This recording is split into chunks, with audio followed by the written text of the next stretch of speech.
Olá, bom dia para você, seja bem-vindo a essa edição. Agora são 8 horas e 31 minutos, segundou, e nós chegamos ao vivo para te contar as últimas notícias, o que aconteceu e quais os assuntos que estão em destaque no Brasil e no mundo.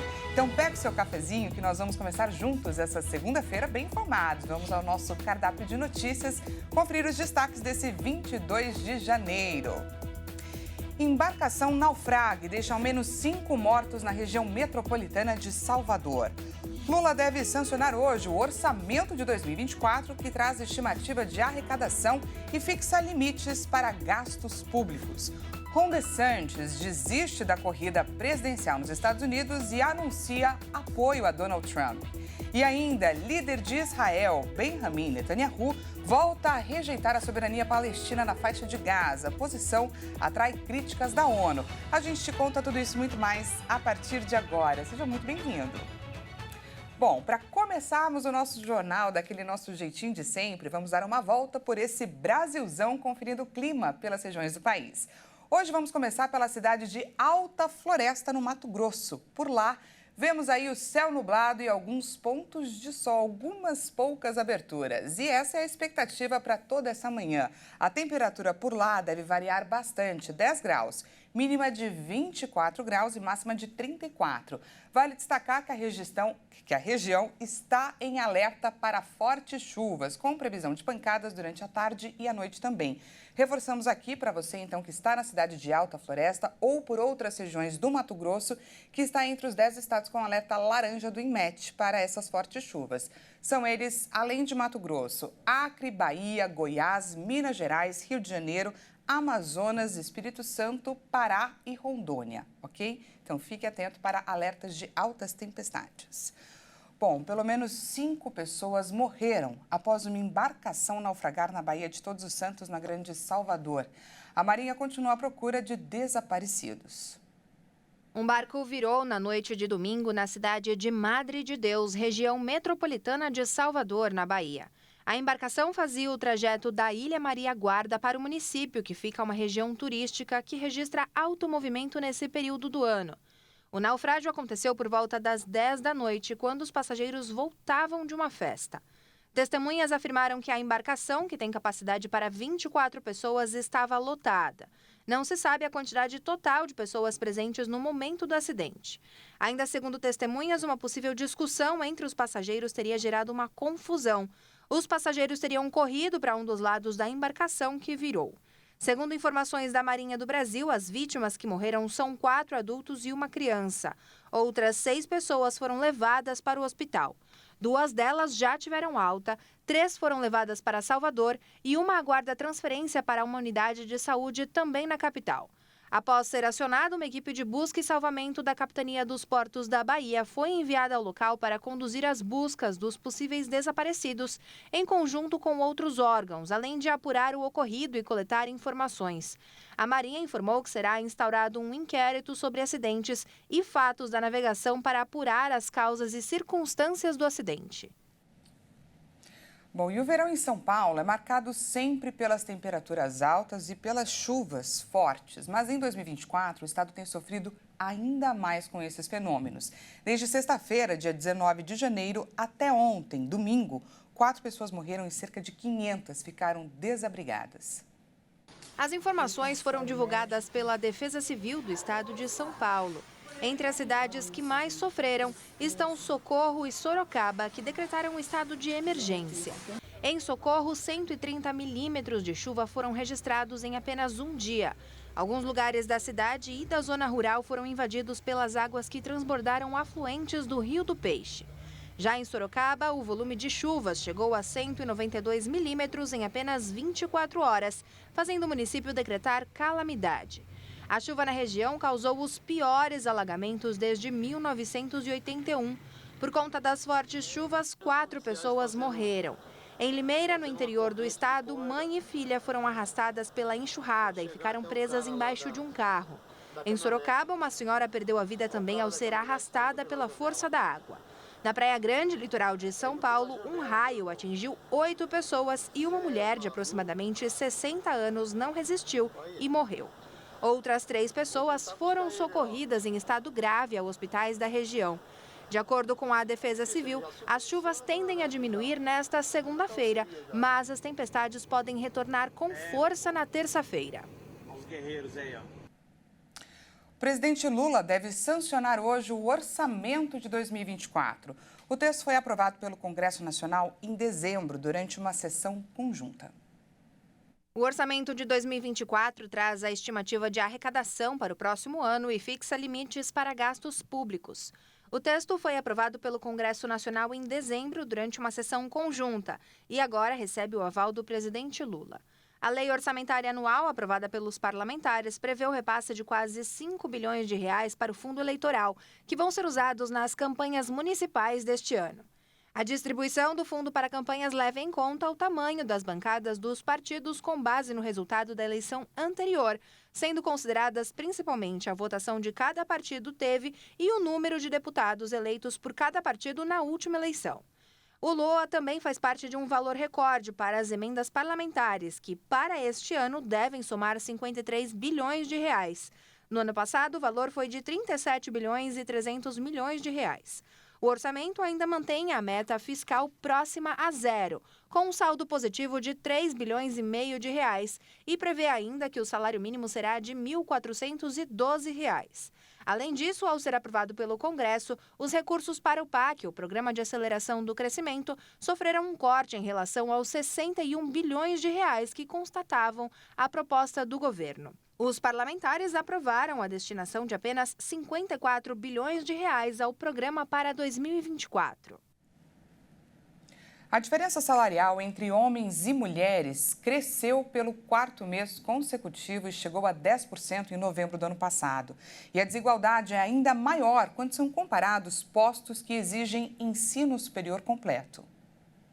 O mercado de trabalho brasileiro está ainda mais desigual. Os dados do CAGED mostraram que os cargos que exigem ensino superior completo têm uma diferença salarial de 29%. As mulheres recebem, em média, R$ 3.500. Já os homens recebem pouco a mais de R$ 5.000. De acordo com pesquisadores e economistas, um dos fatores que pode explicar essa diferença é a baixa presença de mulheres em posições de prestígio, como postos de gerência e diretoria, assim como em setores altamente demandados atualmente, como as áreas de ciência e tecnologia. Além do aumento da diferença de rendimentos entre gêneros, os números de homens empregados mais do que dobraram, se comparados dados de novembro de 2022 a novembro de 2023. No mesmo período, o das mulheres caiu 15%. Já quando vistos os dados de admitidos e desligados,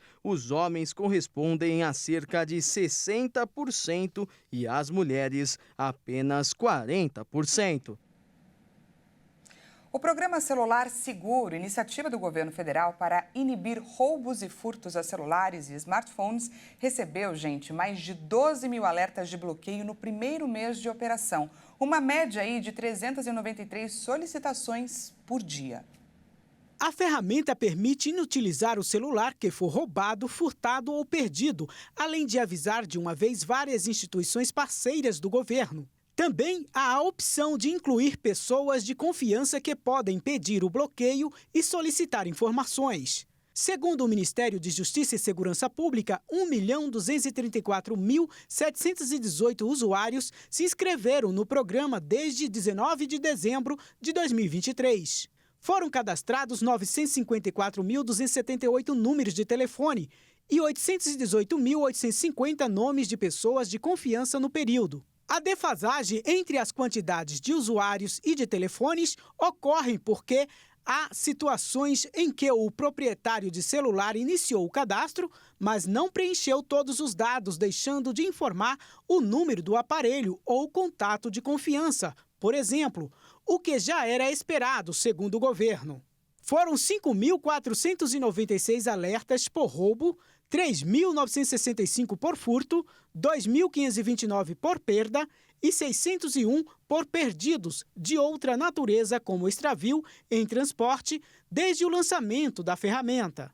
O dia com mais pedidos de bloqueio foi 20 de dezembro, dia seguinte à entrada do programa em operação. O estado com o maior número de alertas foi São Paulo, com 3.288 pedidos. Em seguida aparecem Rio de Janeiro, com 1.567, Bahia, com 940, Pernambuco, Minas Gerais, Ceará, Amazonas, Pará, Distrito Federal e Paraná. O Ministério da Justiça informou que o aparelho que for bloqueado não servirá para revenda. Para o governo, a iniciativa oferece um caminho simplificado para bloquear as informações do aparelho celular, como aplicativos bancários, lista de contatos e fotos. A expectativa do Ministério da Justiça é que as empresas de telefonia comecem a efetuar o corte das linhas telefônicas a partir de fevereiro. O governo reforça que o celular seguro não oferece a possibilidade de fazer o desbloqueio e só deve ser utilizado em casos de emergência. Se o aparelho for recuperado, o usuário deve entrar em contato com a operadora, com os bancos e outros fornecedores de serviços. E veja a seguir, Ron DeSantis desiste da corrida presidencial americana e anuncia apoio a Donald Trump. E ainda, líder de Israel volta a rejeitar a soberania palestina na faixa de Gaza. A gente te conta tudo isso e muito mais daqui a pouquinho, depois do intervalo.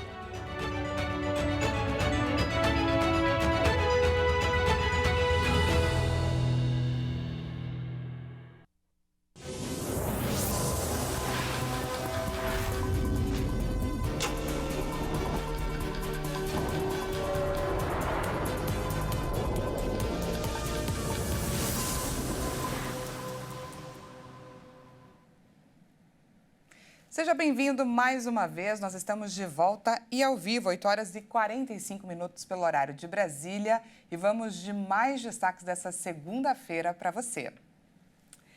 E olha só, muita gente não consegue começar o dia sem antes tomar aquele cafezinho. Inclusive, eu faço essa brincadeirinha com vocês sempre no comecinho do jornal.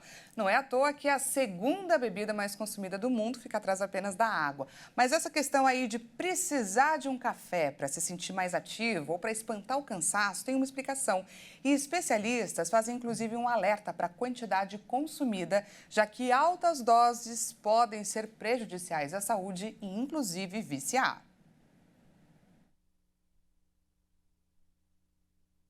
Opa, desculpa. Olha, para lidar com a correria, a rotina de trabalho, estudos e outros compromissos, muitos recorrem ao cafezinho, uma das bebidas mais tomadas no mundo e um dos principais estimulantes. O café age no corpo enganando o cérebro através da cafeína. No corpo, a substância estimula o raciocínio e a memória e tem poder de fazer o sono passar. Muito cuidado, hein? Os especialistas alertam que o consumo exagerado pode gerar problemas de saúde grave e também pode causar arritmia cardíaca, ansiedade e, sim, dependência. Entidades como a Organização Mundial da Saúde e a Food and Drug Administration, a FDA, dizem que o consumo moderado gira em torno de 200 a 400 miligramas de cafeína por dia, o que seria equivalente a 2 até 4 xícaras de café. Especialistas indicam que o ideal é evitar o consumo após as 15 horas. E não é só no café que encontramos a famosa cafeína. Ela também está presente em energéticos, refrigerantes, chocolates e até em remédios. Mas antes da cafeína, precisamos falar da adenosina, que é um neurotransmissor produzido pelo próprio corpo.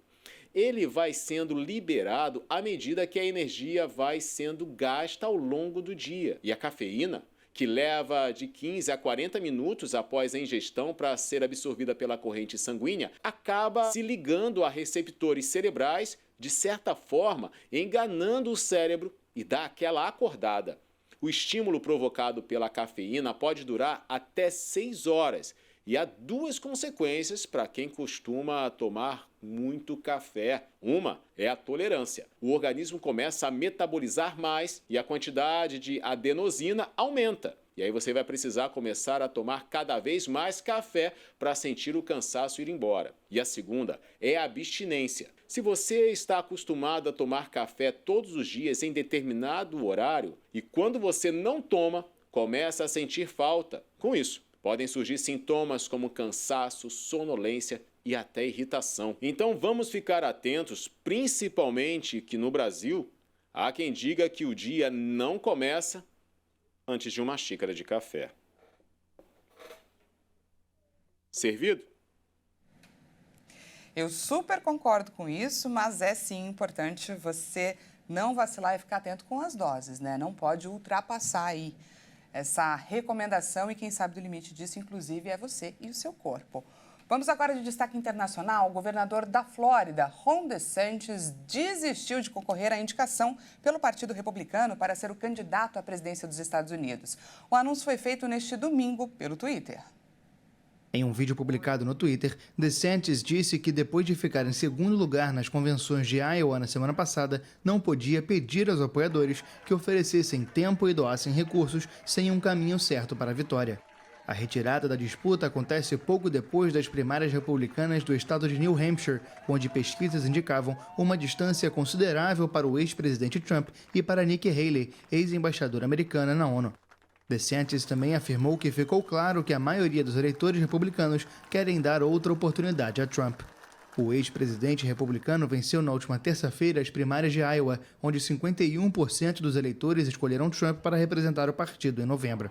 Nenhum candidato perdeu a disputa republicana depois de conquistar os 2 primeiros estados, e Trump provavelmente vai acabar com a indicação.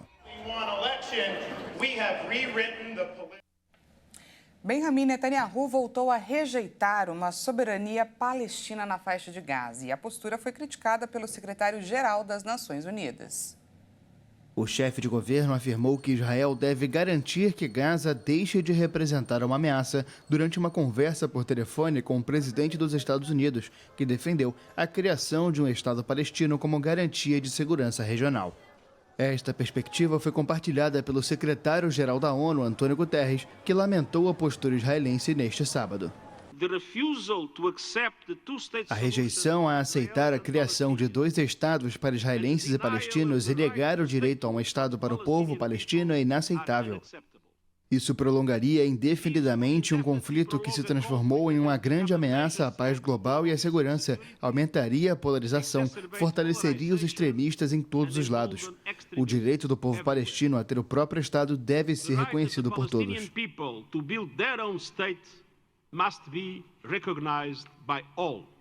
O governo de Netanyahu enfrenta pressões dentro e fora de Israel.